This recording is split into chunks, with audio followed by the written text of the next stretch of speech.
Hello. Good afternoon, everyone. I hope you all can hear me. Please reply via chat box.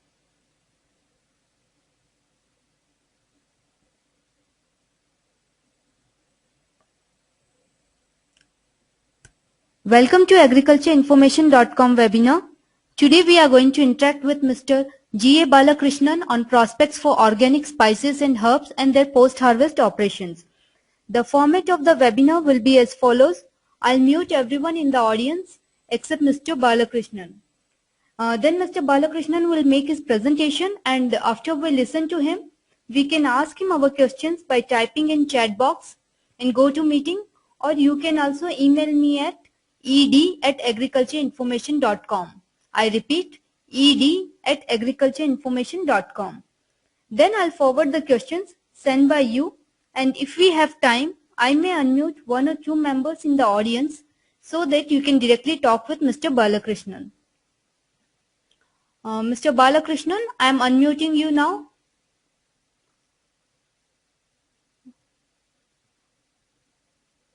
Mr. Balakrishnan, please unmute yourself.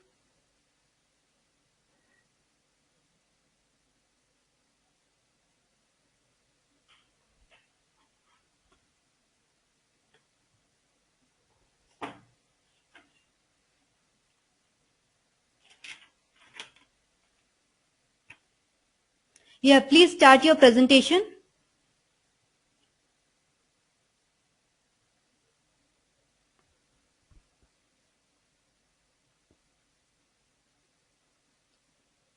Mr. Balakrishnan, please start your presentation.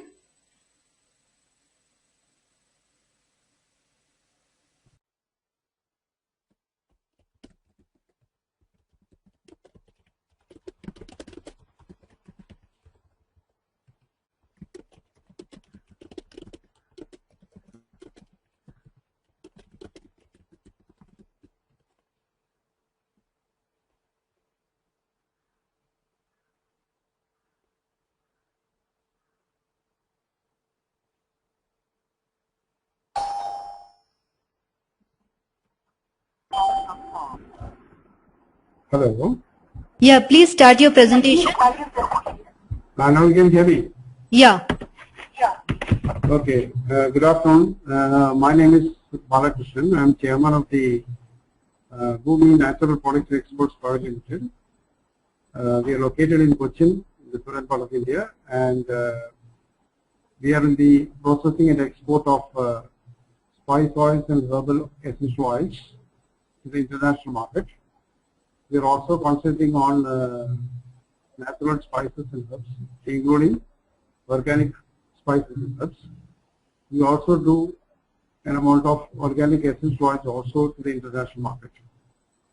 I would like to focus my presentation today basically onto the processing or the post-harvest operations in the agriculture and also at the processing, because these days the importance of quality management has become so high that we need to be extra careful. We need to be very, very attentive to some of the parameters that have been prescribed by the various international food laws, and therefore need specific attention and planning. Maybe I would like to share some of my thoughts and also my experience with you all, so that it would help in improving the quality systems both at the post-harvest operations and also at the processing stage to a greater extent, that we are able to compete more effectively in the international market. I would like to invite your comments on this particular subject, which I have now put forward to further discussion.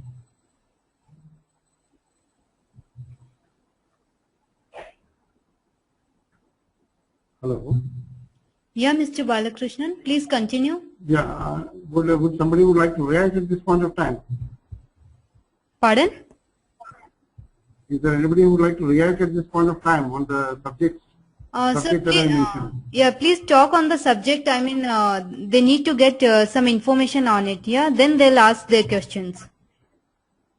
Okay, I'll go ahead. Yeah. See, basically what we today is that generally on the spices and herbs, since most of them either are cultivated or are from the wild, many a time the material arrives in the either in the processing place or even before that with a lot of impurities added to it. And also control of moisture is very important in order to avoid the availability of mold or the presence of mold and also other related issues. In some of the spices we also see major issue on aflatoxins. We have been working with several farming community in Kerala as well as in other parts of Tamil Nadu. And also we have been working with some of the group in Andhra Pradesh for some of the herbs. But again, we see that when the material comes into our process area, we have to undergo lot of process.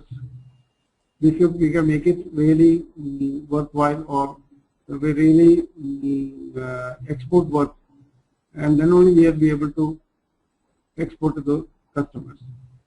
Many times, even some of the dealers who are operating in these areas send us samples, they look extremely fine because samples do not represent a lot. And then when the sample is using, we feel comfortable, and then we also check with our buyers. They also feel comfortable because the sample looks good. But actually, when the lot arrives, we still find, basically we check bags, you'll find stones, you'll find mud, you can find some of the filth and all those things present. Sometimes the moisture is very high. Sometimes we find the probably turmeric, for example, some of them are polished, some of them have the insects and pests. All those things come into the system. And sometimes we find when you test it, the aflatoxin levels are so high. For the reason that, for example, the European Union is very strict on the aflatoxin levels. They are also very strict on the moisture content. Any increase in moisture above 9% in any of the spices, we find that it immediately has a mold, formation of mold, and it is immediately get rejected in the international market, and the buyers simply do not accept it. So it needs extra care and extra work at your end. I am only trying to say that if you can spread this exercise of quality management from the farming level to the exporting level, I think we can be more sure of getting a wedge in the market as compared to other countries. There are many countries who are exporting spices. There are many countries who are doing this, and many a time the exporter finds that from India particularly, the issues are much more larger as compared to other origins. There was an opportunity in the earlier times when they used to buy bulk. They know pretty well that all these products have these contaminations, and therefore they used to do the processing at their end in the European or Western countries. But unfortunately, these days they mainly depend upon the suppliers. They depend upon the shippers in India to ensure that the quality is managed. And here it is here, the spread of this information down the level to the farmers is not happening. That's what I feel. Because if I want to ship tomorrow, for example, say 100 tons of chilies or 100 tons of turmeric, it doesn't come from one farmer or two farmers, it comes from different farmers from different areas. So to reach out to all these people in one go, it is difficult. Yes, I understand that Spices Board of India is doing a lot of activity for promoting the quality culture, but still, unless there is a system which has to be practiced through a very systematic and audited system, it is very difficult to manage these things. In India, we have one more difficulty. The domestic market is very huge, and if I am right, out of the entire production in the country of any spice, for example, almost 92% is consumed within the country, and only the rest goes for export. Maybe there are exceptions like items like maybe cardamom or pepper, which is the largest share in the export market. Therefore, what's happening is that the farmers do not have a necessity that they follow all these post-harvest management systems, because if the produce is available and depending upon the demand, they can sell it in the domestic market. They are not looking at export market specifically. So there is always a gap between the quality specification that needs to be adhered for the export market and the quality specification that needs to be adhered for the domestic market. And here is the place where at least the intermediate processors or the processors above that level and the exporters have to take up this educational program with the farmers and also ensure that they do their processing job more perfectly so that it gets a better price in the market and better what we call the respectability in the market. Now, in the same way, even if you talk about the organic spices and herbs also, it is not the question of getting organically certified that is more important. It is the question of also maintaining organic certified quality managed spices and herbs. Now, here again, irrespective of the certification, unless the quality is totally managed and properly attended to, even an organic spice or herbs can be rejected in the market. So we have been seeing these kind of attempts every time, and therefore, to be very frank, our export of natural spices and herbs is not very, what we call, attractive or good enough. The reason being that only on a very limited area we are able to get a very special quality that is required by the market. We are trying to work with people, we are trying to understand these things, we have put our own systems in place, but with all these things, still we can find something somewhere going wrong.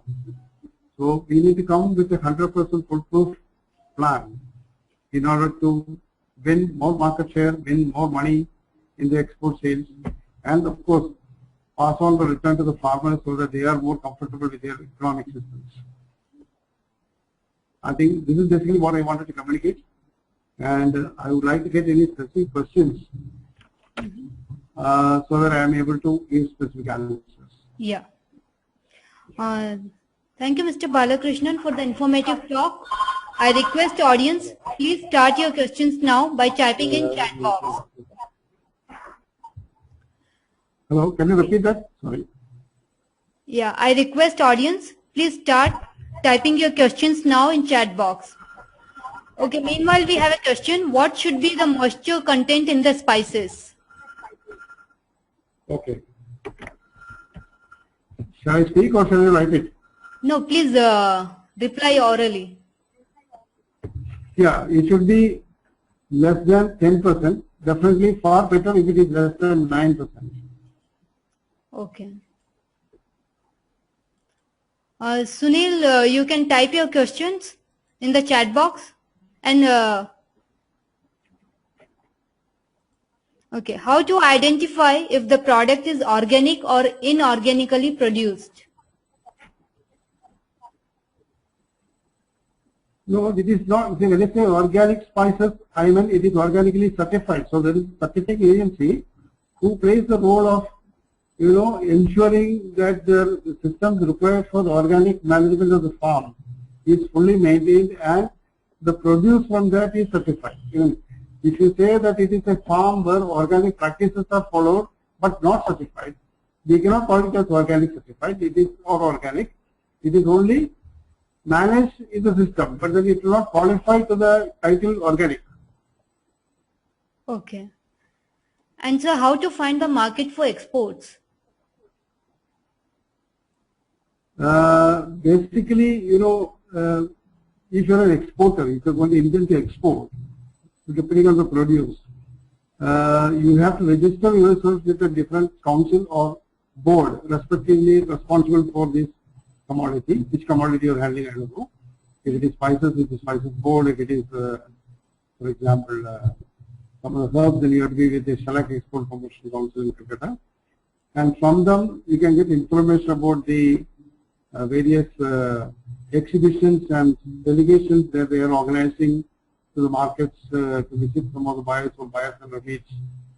And we need to attend these things. It's a little long-term plan. And then once you attend these places, you will meet people, you can interact with them, present your product, discuss with them, and slowly get into the market. You will also get various inquiries because an organization like Spices Board is participating in various exhibitions. So if you are a registered member, you will get the product inquiry details from them from different countries, from different customers. You can write to them, you can introduce your company, you can introduce your product, talk to them, and maybe if you are able to successfully get into the dialogue process with the buyer, I am sure that the business will start slowly coming. Okay. And what are the certifications that needed for exporting the organic spices? See, the process is a little bit like, for example, if you are an organic export, if you want to do organic spices export, and you are not a farmer or you are not cultivating, you can get an organic trading certificate. Now, what happens is that the people who are responsible for organic cultivation and farming, they will have their organic farming, and they will give you something like called a transaction certificate, and then that will be sent to you along with the goods when you buy, and then based on that, we can export this material and submit the details to the our organic certifying agency, who will issue a transaction certificate again to us in our favor, which needs to be produced to the buyer.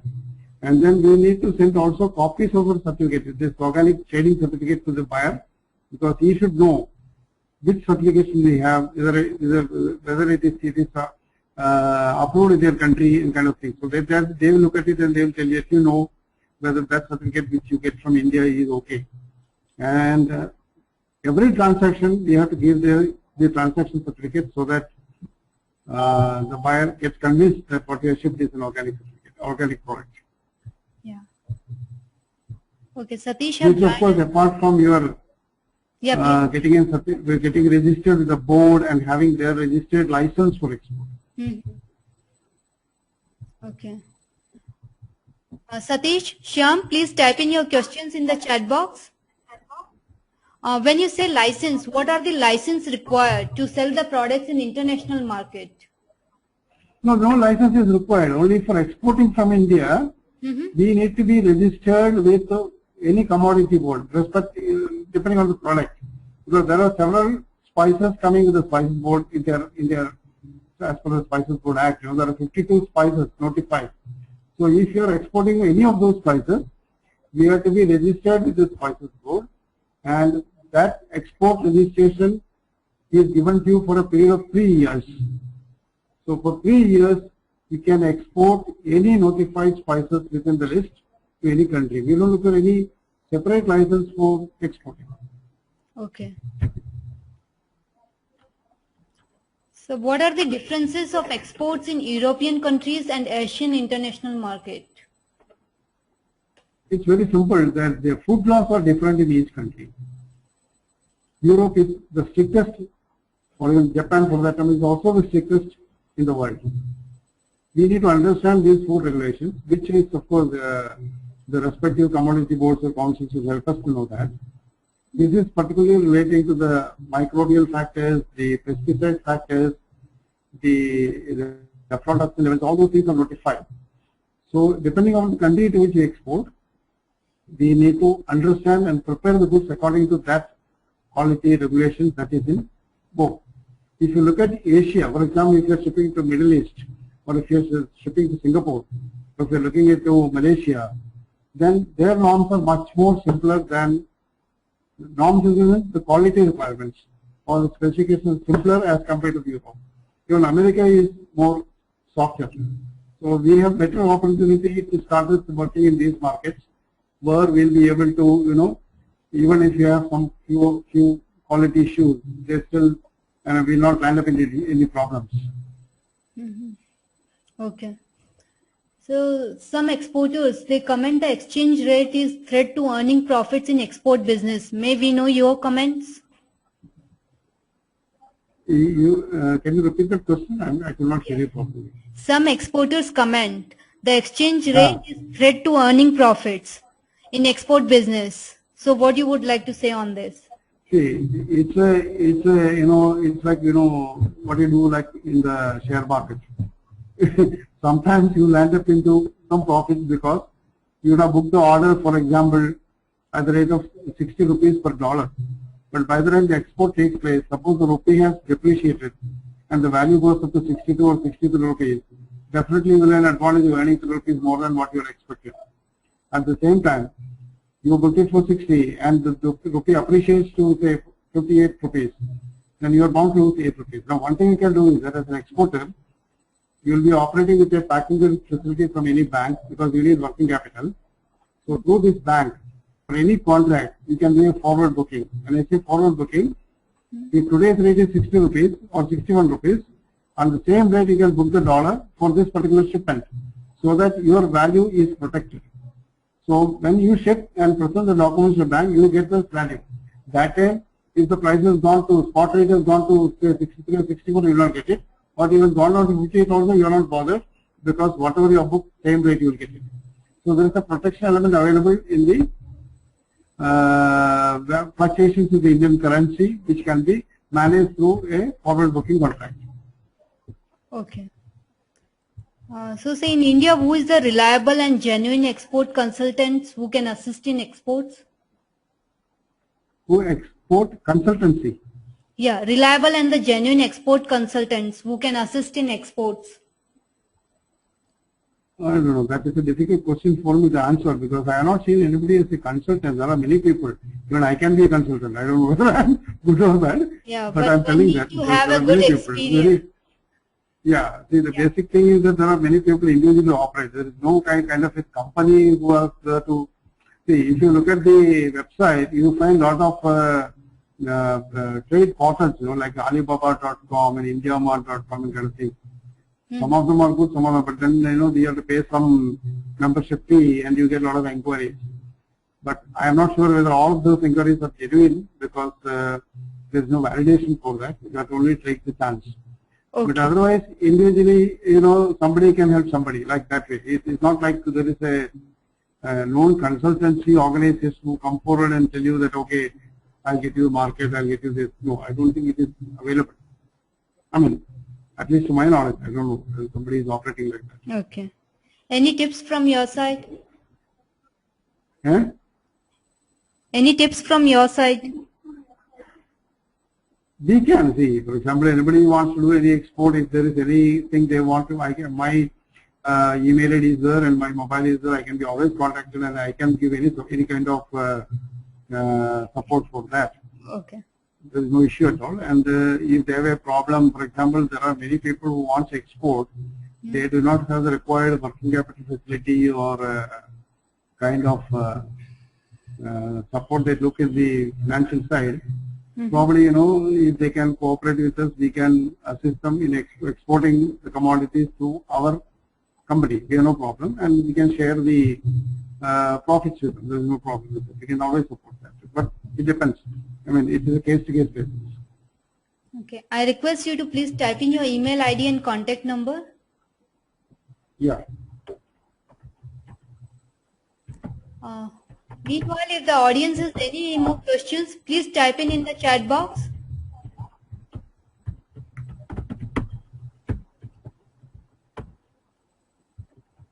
Satish, Sunil, Rajni and other members, if there is any question, please type in.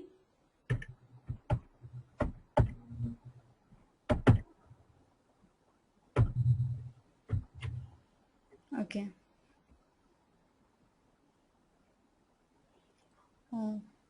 So I hope these are the questions for time being. And if the audience has any further questions, please visit agricultureinformation.com under online education in webinar thread. And under this link, you can also post your questions in the forum and you can continue the discussion directly with Mr. Balakrishnan. Yeah, they can directly mail me also if they require. I have no problem. I will definitely answer any questions. Yeah. Okay.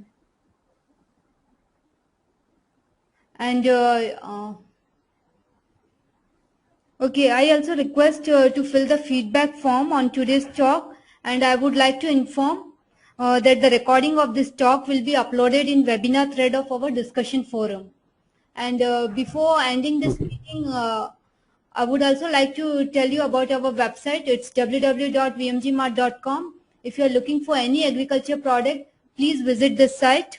And thanks for attending this webinar. I would like to thank Mr. Balakrishnan for the informative talk. Thank you, Mr. Balakrishnan, for joining us. Thank you. Thank you very much. Thank you. And I also thanks audience for joining us. Thanks for attending this webinar. This is an event organized by agricultureinformation.com. Please visit our webinar thread under the online education section for updates on forthcoming events. Thank you, everyone. I'll be closing this meeting now. Have a nice day.